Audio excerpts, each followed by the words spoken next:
History is often described as a record of what happened. A collection of facts, dates, events, causes and consequences. We are taught to think of it as something complete, something finished, something that has already been sorted out. But that assumption is doing more work than we realize. Because history does not work the way most people think it does. History does not lie. It does not invent events out of nothing. And it does not usually erase facts that are inconvenient. What it does instead is something far more subtle. It stops. Not because there is nothing more to say, but because there is no requirement to continue. This video is not about secret knowledge. It is not about hidden documents. And it is not about theories that require belief. It is about a much simpler idea. That what we call history is often only the portion of the story that was formally processed. Everything else exists in a different category. Acknowledged, documented, and then left without continuation. We tend to assume that when something is recorded, it has been understood. When something is investigated, it has been resolved. And when a case is closed, the truth must have been established. But none of those assumptions are actually guaranteed. In reality, closure is not an answer. Closure is a procedural state. It means a process has ended, not that a conclusion has been reached. This distinction matters more than it seems, because entire sections of what we believe to be known history are built on that misunderstanding. We see the record, we see the publication, and we assume the work was finished. But in many cases, the work simply stopped. This is not speculation. It is not an accusation. And it is not controversial. It is how systems function. A system does not exist to chase every implication.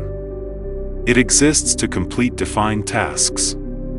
And once those tasks are completed, the system moves on. Whether the questions remain unanswered is not always relevant. This creates a gap that most people never notice. Because the gap is quiet. There is no dramatic ending.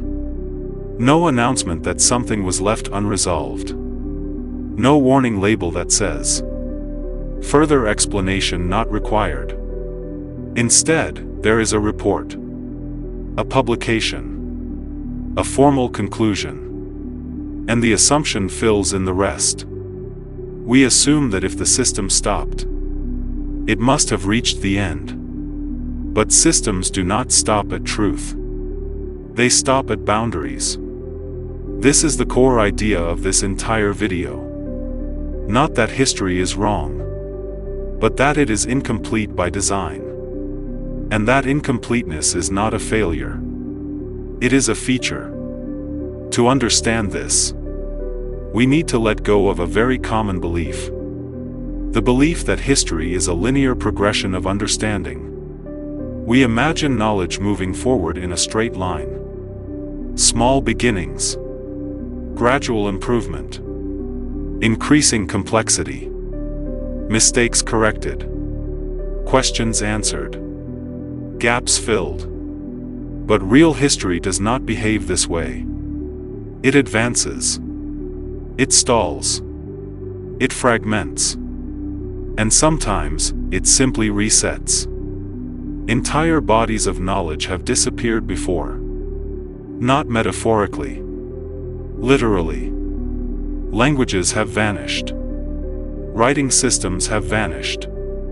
Engineering methods have vanished. And when they vanished, they did not leave explanations behind. They left outcomes. What remains is not instruction. It is result. And results, on their own, do not explain process. This is where discomfort begins. Because we prefer stories that make sense. We prefer timelines that move forward. We prefer narratives where progress is permanent. Not because they are always accurate, but because they are reassuring. They place us at the end of the story. They imply that what we have now is the highest point reached so far, and that nothing truly advanced could have existed before us. But this assumption is psychological, not historical. It is rooted in identity, not evidence. If progress is linear, then collapse is an exception. If progress is cumulative, then loss is temporary. But if progress is fragile, then history becomes unstable. And that instability is difficult to accept. So instead, we smooth it out. We organize history into eras. We define beginnings and endings. We label transitions. And most importantly, we accept closure as explanation. This is why official records feel authoritative. They have structure. They have language. They have formality. A document feels complete, even when it explicitly states that it is not. And this happens more often than people realize. Many official historical records contain phrases like, "Certain elements were not examined. Certain materials were excluded. Certain conclusions were outside the scope." These are not footnotes. They are not hidden. They are printed directly in the text. And yet, the presence of a report is often taken as proof that the subject has been settled. But settlement and understanding are not the same thing. A system can acknowledge a problem without resolving it. A system can document a fact without explaining it. A system can end an investigation without reaching an answer. And none of this violates the rules of that system. This is why so many historical questions never truly disappear. Not because they are forbidden, not because they are false, but because there is no procedural obligation to go further. Once something is acknowledged and archived, it enters a kind of limbo. It exists, but it no longer demands attention. And over time, existence without attention begins to feel like resolution. This is how gaps become invisible. This is how unanswered questions fade into the background.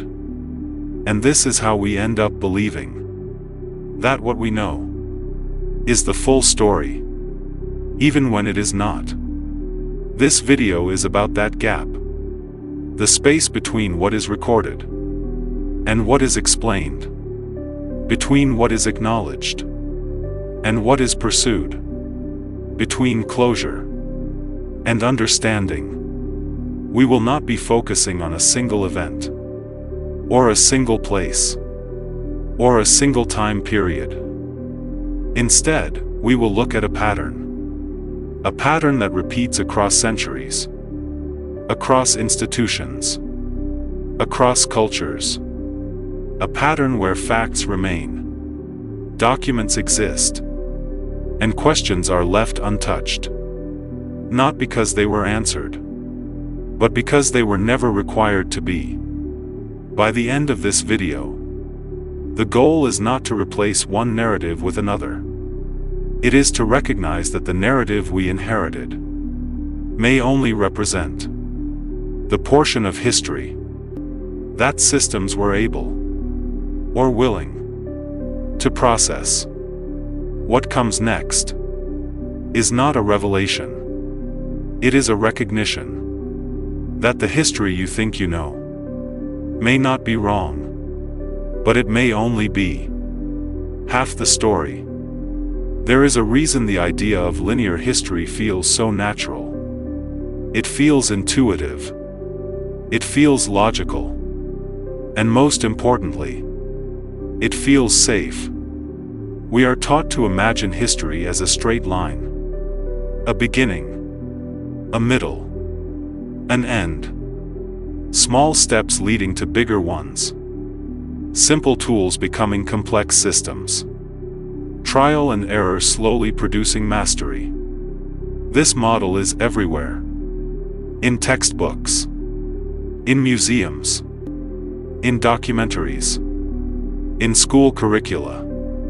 It is so familiar that it rarely feels like an assumption. It feels like reality. But the linear model of history is not a discovery. It is a framework. And like all frameworks, it was chosen. Not because it perfectly describes the past, but because it organizes the past in a way that can be taught. Linear history is efficient.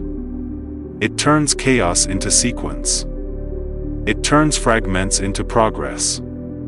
It turns uncertainty into direction. Without it, history becomes difficult to explain, and even harder to justify. Because a linear story does something very important. It tells us who we are, and where we stand. If history moves forward in a straight line, then the present must be its highest point. If knowledge accumulates without loss, then we must be the most informed generation. If progress only advances, then collapse becomes an exception, not a rule. This places us at the top of the timeline, not just technologically, but intellectually. And that position is comforting. It implies control. It implies permanence. It implies that whatever mistakes happened before have already been corrected. But this comfort comes at a cost. Because linear history struggles to explain interruption. It struggles to explain regression. It struggles to explain disappearance. When something advanced appears too early, the timeline resists it. When something sophisticated exists without a clear origin, the model becomes uncomfortable. And when knowledge appears to have been lost, the framework begins to crack. This is where explanation becomes selective. Instead of asking, "How did this exist?" the question becomes, "How can we fit this into what we already believe?" This shift is subtle, but it changes everything. The goal stops being understanding. The goal becomes preservation of the timeline. This is why certain explanations repeat so often. Extraordinary coincidence. Exceptional individuals. Unlikely but possible techniques. Anything that allows the linear model to survive. Because the linear model is not just historical. It is cultural. Modern identity depends on it. Our institutions depend on it. Our educational systems depend on it. Our sense of progress depends on it. If history were truly cyclical, or fragile, or capable of advanced loss, then many modern assumptions would weaken. The idea that civilization only improves. The idea that complexity is permanent. The idea that once something is learned, it can never truly disappear. But history does not support these ideas. What it supports instead is discontinuity. We know this from within recorded history. Entire empires collapsed.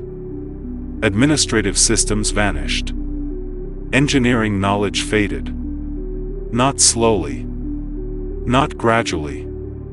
Sometimes within a few generations. The Roman concrete formula was lost. Greek fire disappeared. Complex water management systems were abandoned. These are not mysteries. They are facts. And they happened in societies that we consider advanced. Societies with writing, with bureaucracy, with institutional memory, If loss can happen there, it can happen anywhere. And if it can happen anywhere, then the linear model becomes an assumption, not a law. Yet the linear model persists, because it simplifies causality. It allows us to say, this came before that, and feel confident that the order explains everything. But order does not explain capability. A timeline can tell you when something appeared. It cannot tell you how prepared people were to create it. And this is where the illusion becomes visible. We often assume that the first appearance of something is the moment it was invented. But that assumption ignores preparation. Knowledge rarely appears suddenly. It is developed. It is refined. It is transmitted. Which means it must exist before it becomes visible. Linear history treats visibility as origin. But visibility is only exposure. And exposure depends on survival. What survives becomes history. What does not survive becomes absence. And absence is not evidence of non-existence. It is evidence of loss. This distinction matters deeply, because when we encounter evidence that suggests advanced capability without visible development, the problem may not be the evidence. The problem may be the model. Linear history expects to see a learning curve, rough attempts, gradual improvement, clear mistakes. But some historical artifacts do not show this progression. They appear complete, finished, intentional, as if the knowledge already existed before the visible record began. This does not mean the knowledge was impossible. It means the record is incomplete. But an incomplete record is uncomfortable, because it undermines certainty. And certainty is one of the main products history is expected to deliver, especially in institutional contexts.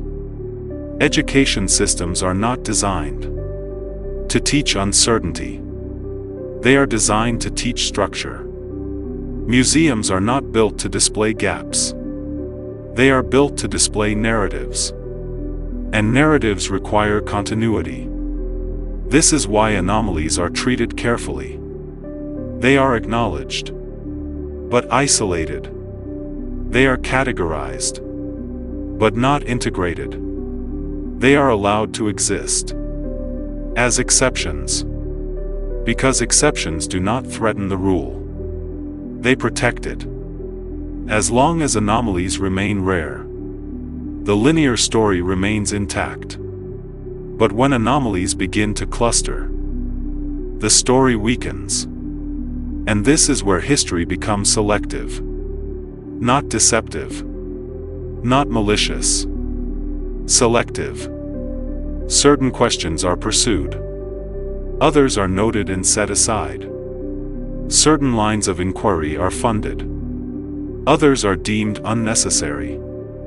And gradually, a pattern forms. A pattern where history continues forward, without resolving everything behind it. This is not because historians are dishonest. It is because institutions must prioritize coherence.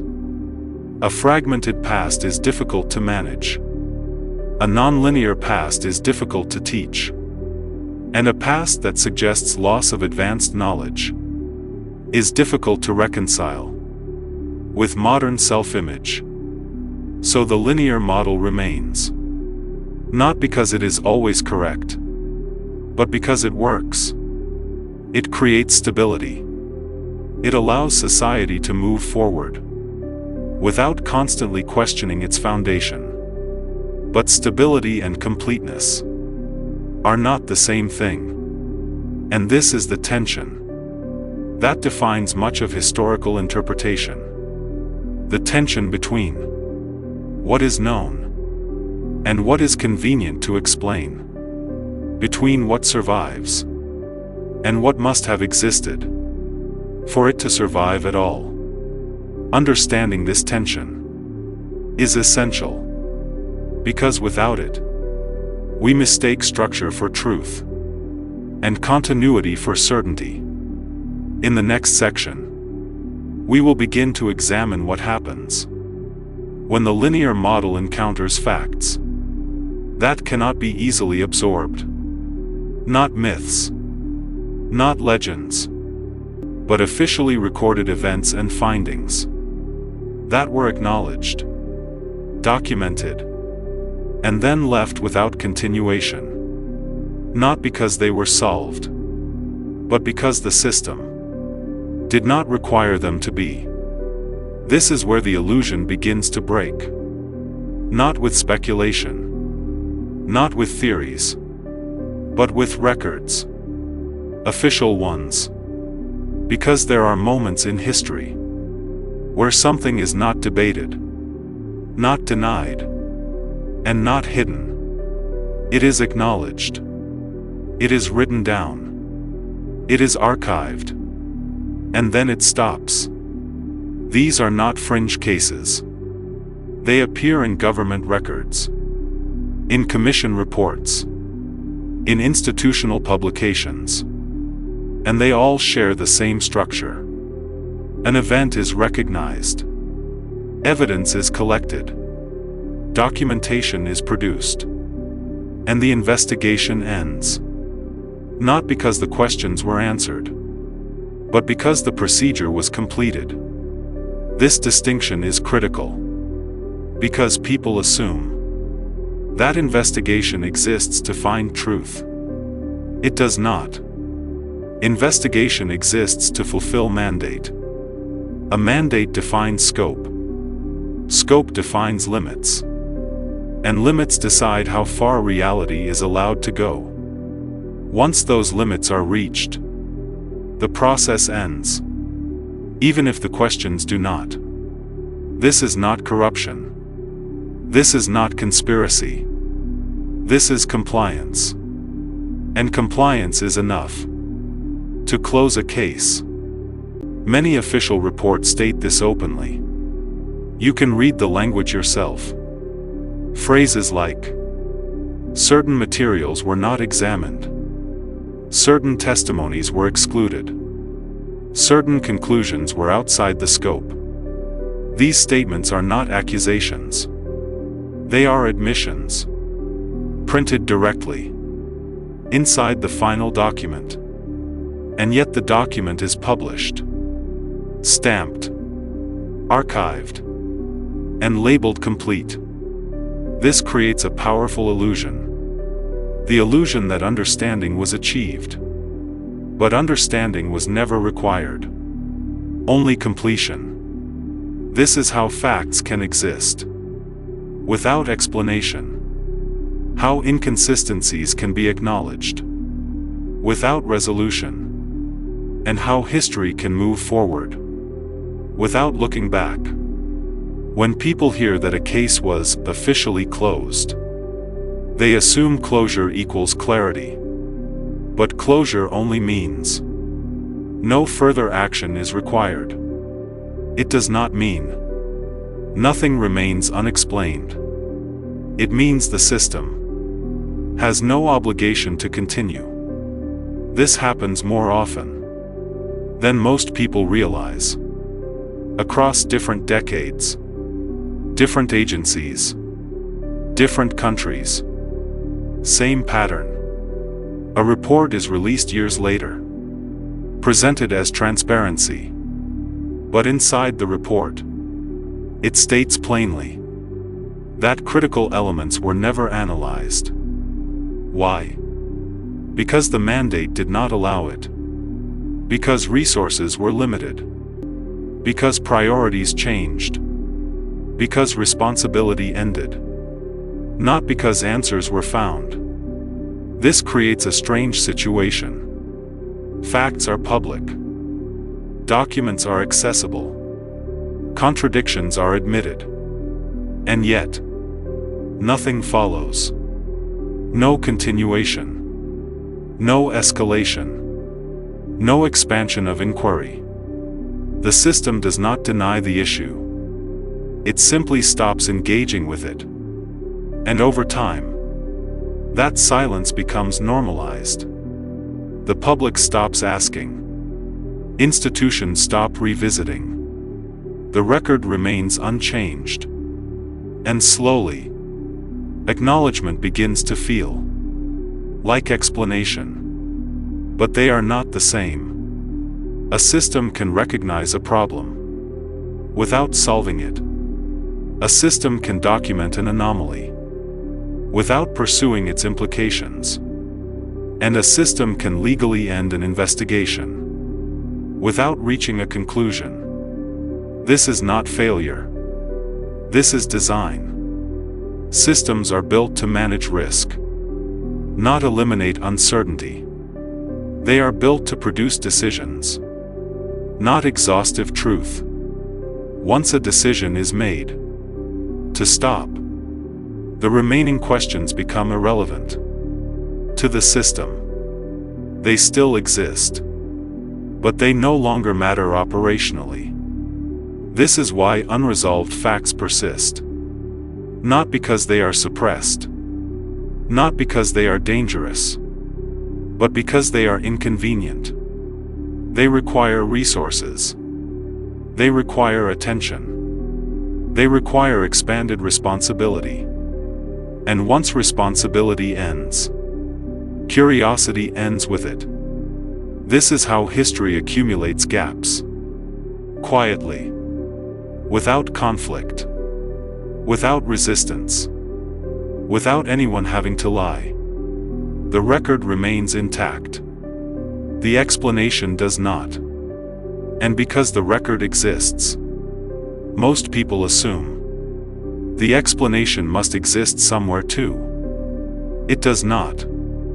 It was never required to. This is the moment where trust begins to weaken. Not trust in facts, but trust in finality. Because when you see this pattern repeat, you begin to understand something uncomfortable. History is not always incomplete, because evidence is missing. Sometimes it is incomplete, because pursuit stopped.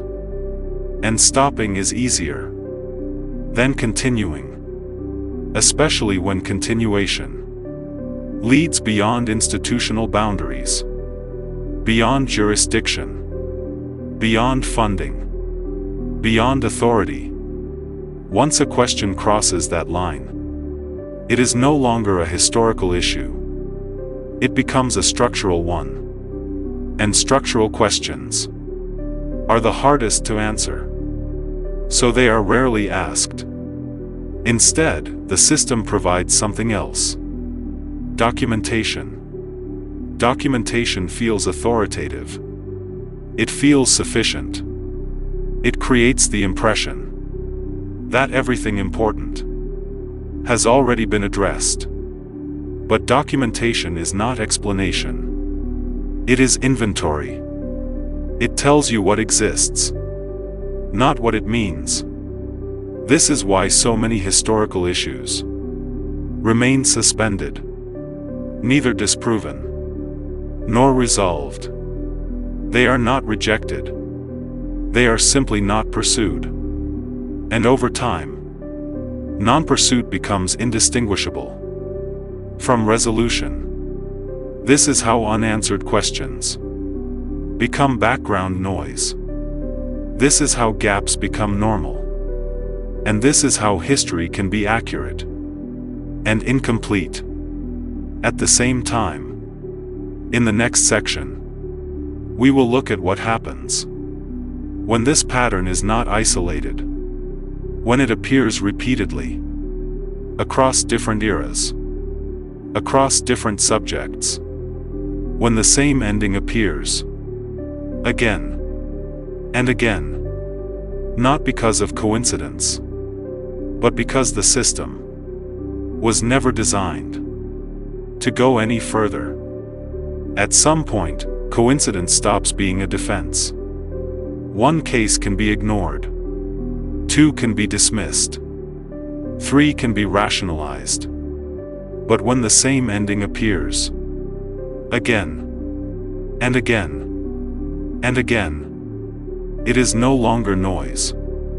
It is pattern. Different years, different countries, different institutions, same structure. An issue is identified. Evidence is collected. A report is written. And the process ends. Not with explanation. With finality. This repetition is not subtle. It is visible to anyone who stops looking at events individually and starts looking at outcomes. Because outcomes tell a different story. They show consistency. Not in answers. In endings. Every time the same justification appears. Scope limitations. Jurisdiction boundaries. Resource constraints. Mandate completion. Different words. Same result. Stop here. This is not accidental. Systems are not random. They are optimized to behave predictably. And predictable systems produce predictable endings. Especially when continuing further creates risk. Risk of responsibility. Risk of precedent. Risk of obligation. Once an institution moves beyond documentation, it enters dangerous territory. Because explanation creates expectation. Expectation creates pressure. And pressure demands action. Documentation does not. Documentation freezes the issue in place.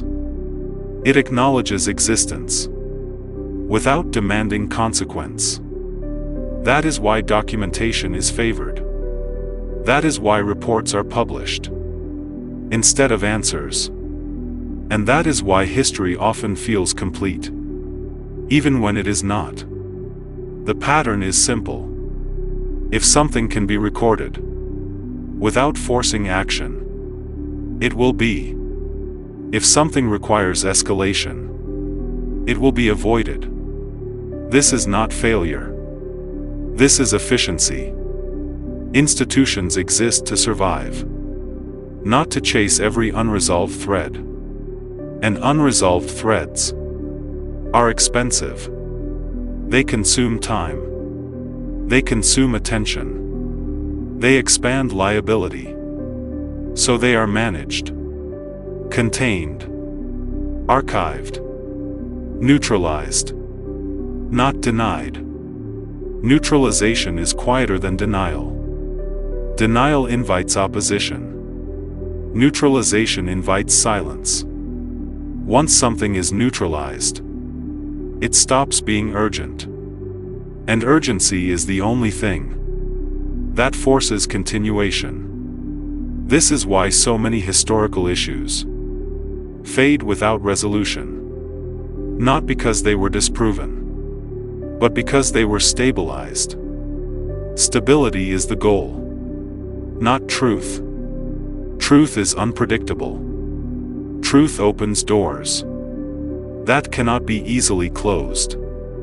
Stability closes doors before they open. This is why similar outcomes appear across unrelated subjects. Different content. Same ending. The record exists. The explanation does not. And when people ask why, the answer is always procedural. There was no mandate. There was no authority. There was no requirement. Notice what is missing.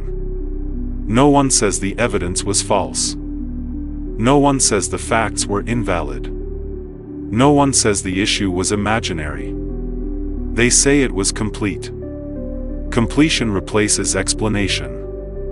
This substitution happens so often that most people stop noticing it. They hear complete and assume understood. But completion only means the system stopped moving. not that it reached clarity.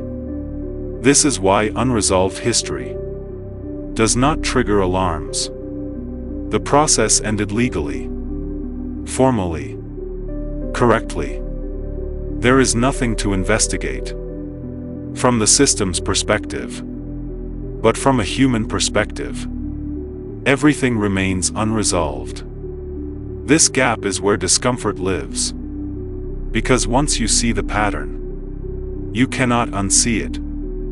You realize that history is full of endpoints that look like conclusions, but are not. They are administrative stops. They are procedural full stops, placed in the middle of a sentence. And once the sentence ends on paper, no one is required to finish it. This is how fragments become canon. This is how partial narratives become official. Not because they explain everything, but because they explain enough to move on. And moving on is the priority. Institutions move forward. Time moves forward. Attention moves forward. The unresolved past stays behind, untouched, unchallenged, and eventually unremembered, until someone notices that the same ending keeps repeating across time, across topics, across systems. That repetition is not accidental. It is structural. And structure does not care what questions remain. It only cares that the process ended cleanly. This is the moment where the story changes. Because once you recognize the pattern, you stop asking, "What happened here?" And you start asking, "Why does this always end the same way?" And that question is far more dangerous, because it does not target events. It targets design. In the next section, we will confront that design directly, not by accusing it, but by understanding why it functions this way, why acknowledgement is allowed without obligation, why documentation exists without continuation, and why history can move forward while leaving entire questions behind. At this point, one mistake is common. People assume something went wrong. They assume failure, negligence, corruption, fear. But the truth is more uncomfortable. Nothing broke. The system worked exactly as intended. Systems are not designed to pursue truth. They are designed to manage responsibility. Truth creates obligation. Obligation creates action. Action creates risk. Systems exist to minimize risk, not to maximize understanding. This is the core conflict. When an investigation begins, its purpose is not infinite inquiry. Its purpose is completion. A mandate is defined. A scope is drawn. A boundary is set. Inside the boundary, action is allowed. Outside it, action is forbidden. Once the boundary is reached, the process must stop. Even if the evidence does not. Even if the questions remain. Especially if the questions expand. Because expanding questions expand liability. And liability is what systems are built to avoid. This is why acknowledgement is safe. Acknowledgement does not demand action. It says, yes, this exists. Not, we must do something. Documentation is safe. Documentation freezes the problem in place. It captures it, labels it, archives it, and then removes urgency. Urgency is dangerous. Urgency forces decisions. Decisions force accountability. Accountability creates consequences. Systems do not like consequences. So they choose containment. Containment looks like transparency, but functions like closure. A report feels like an answer. It is not. It is a stopping mechanism. Once a report is published, attention shifts. Funding ends. Mandates expire. Responsibility dissolves. No one is required to go further. And without requirement, nothing continues. This is not secrecy. This is permission. Permission to stop. The system is not lying when it says, there is no further action. It is stating a fact. No further action is required. Not because the truth was found, but because obligation ended. This is why explanations are dangerous. An explanation creates narrative. A narrative creates expectation. Expectation creates demand. Demand forces continuation. So explanations are avoided. Not openly. Procedurally. Instead, the system offers something safer. Language. Carefully constructed language. Phrases like, insufficient evidence to proceed. Outside the scope of inquiry. No mandate to investigate further. These phrases do not deny reality. They deny responsibility.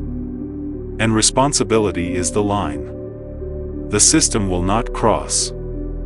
This is why so many historical questions die quietly. They are not disproven. They are not destroyed. They are retired. Retirement feels peaceful. It feels final. It feels respectable. But retirement is not resolution. It is abandonment without conflict. Once a question is retired, it stops threatening stability. Stability is the priority. Not clarity. Not completeness. Stability. This is why the system prefers partial answers. Partial answers calm the public. Without forcing action. They suggest progress. Without demanding follow-through. They say, we looked. Not, we understood. And most people accept that. Because most people trust procedure. They assume procedure exists to reach truth. But procedure exists to reach an endpoint. Once the endpoint is reached, truth becomes irrelevant.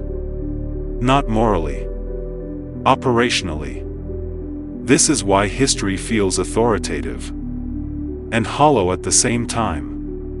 It has structure, but lacks resolution. It has records, but avoids implication. It has facts, but no continuation. This is not accidental. It is the natural outcome of systems designed to endure. Endurance requires control. Control requires limits. And limits require stopping. Even when stopping leaves things unfinished. Especially when finishing would destabilize the system itself. This is why acknowledgement without obligation is the perfect compromise. The system appears transparent. The record appears complete. And nothing changes. This is not failure. This is equilibrium. A stable state where facts exist, but consequences do not. Where knowledge is documented, but never activated. Where history continues forward, without resolving what it left behind. And once you see this, you understand something crucial. The most important questions are not unanswered by accident. They are unanswered because answering them would require the system to become something else. something less stable, less controlled, less predictable. So instead, it stops. Cleanly, legally, formally, and history moves on, leaving the unresolved behind. In the final section, we will confront what this means, not for institutions, but for us, for how we understand the past, how we define progress, and how easily the same pattern can repeat again. At this point, the question changes. Not what really happened, but why does this keep happening? Because once you see the pattern, you realize something important. History is not incomplete because we lack intelligence. It is incomplete because completion was never required. The past did not disappear. It was processed. Only the parts that fit within structure, within mandate, within control. Everything else was left behind. Not erased. Not hidden. Left. This is why the same confusion returns again and again. Different subjects. Different centuries. Same silence. The silence is not evidence of ignorance. It is evidence of limits. Limits placed on inquiry, on responsibility, on continuation. We often say, history will judge. But history does not judge. History records, and then stops. Judgment requires obligation. Obligation requires action. Action creates consequence. And consequence destabilizes systems. So systems avoid it. Instead, they produce something safer. Narrative. A story that feels complete, even when it is not. A timeline that feels continuous, even when it is broken. A version of the past that moves cleanly forward, without unresolved weight. This is not deception. It is management. A managed past is easier to live with. It creates identity. It creates continuity. It creates confidence. It tells us we are the result of progress. That whatever existed before us was simpler, cruder, less capable. Because if that were not true, then progress would not be guaranteed. Collapse would not be hypothetical. It would be precedent. And precedent is dangerous. Precedent suggests that what exists now can also be lost. That knowledge is fragile. That systems fail. That advancement is reversible. History does not like that implication. Neither do we. So instead, we accept a version of the past that ends cleanly, with conclusions, with closures, with certainty, even when that certainty is procedural, even when the answers never came. This is why unresolved questions never truly disappear. They return in different forms, different generations, different languages, the same discomfort, because the evidence remains. Documents remain. Artifacts remain. Records remain. They do not argue. They do not explain. They wait. And waiting is powerful, because it shifts the burden. The burden of explanation is no longer on the past. It is on us. We are the ones who must decide whether absence of explanation means impossibility, or whether it simply means the process stopped. This is the uncomfortable possibility. Not that history is wrong, but that it is partial. Not that the past was impossible, but that it was interrupted. Not that knowledge never existed, but that it was lost. Again and again. Civilizations rise. Civilizations stabilize. Civilizations collapse. This is not controversial. What is controversial is admitting that collapse does not erase capability. It only erases continuity. Stone remains. Records remain. Fragments remain. Meaning remains missing. And missing meaning is the most dangerous thing of all, because it forces choice. Either we ignore it to preserve comfort, or we accept that the story we inherited is only what survived the system, not what fully existed. This video does not offer answers, because answers imply closure, and closure is part of the problem. What it offers instead is awareness. Awareness of the gap between acknowledgement and understanding, between documentation and explanation, between what history recorded and what it never finished. The history you think you know may not be false, but it is not complete. And the part that is missing was not removed. It was never required to be told. That is not a mystery. That is a warning. Because the same systems still exist. The same limits.